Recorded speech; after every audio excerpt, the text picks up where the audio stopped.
Competing rallies connected by the same focus, U.S. President Donald Trump. Crowds gathered in several American cities in the name of Mr. Trump, but that's where the similarities end. While some came to praise, others came to protest. CGTN's Jim Spellman went to the rallies. He just returned. Two rallies, one on one side of the White House, one on the other side. And I tell you, these two rallies really reflect how divided the United States is right now. Both sides incredibly passionate about their beliefs, whether they support or oppose the U.S. president. Organizers dubbed it the March for Truth, protesting alleged Russian interference in last year's U.S. election. Because the people demand truth about what's happening. It's a national nightmare to have a man who is not really legitimately elected in the White House.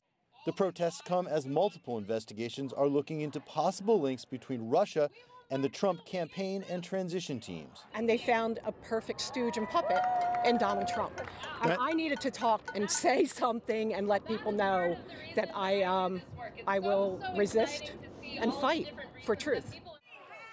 The ongoing investigations have yet to reveal wrongdoing, but many here are calling for criminal charges. The prosecution needs to be followed through. If impeachment is put on the table, then it needs to happen. Other cities across the U.S. saw similar rallies. Trump's decision to pull out of the Paris Climate Agreement brought even more urgency to the protests. Meantime, at the White House, supporters of President Trump say he's doing exactly what he was elected to do. The smaller group of pro-Trump supporters came out to celebrate the decision to pull out of the Paris Agreement. Promises made, promises kept, that supporting his campaign, that he will make America great again, and I think given the opportunity, he will definitely do that. He has America's interests at heart and definitely first. They argue that pulling out of the Paris Agreement won't hurt the stature of the U.S. on the world stage. And I think people who have a global outlook, they may not like it. But if America is great again, the world is blessed. In history, as long as the U.S. was strong, other countries benefited from it. President Trump supporters here dismissed the Russia investigation. That is hogwash. Fake news? Fake news.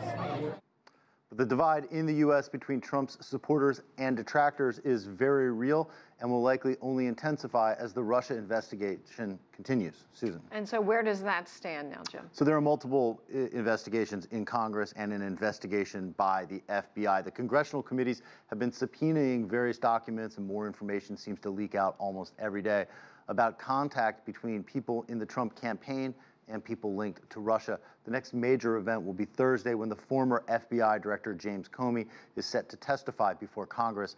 Comey had been leading the Russia investigation before Trump fired him. He will be asked if Trump tried to convince him to drop the investigation before he was fired. It's going to be an important week in this investigation, Susan. Alrighty, Jim Spellman, thank you for the update.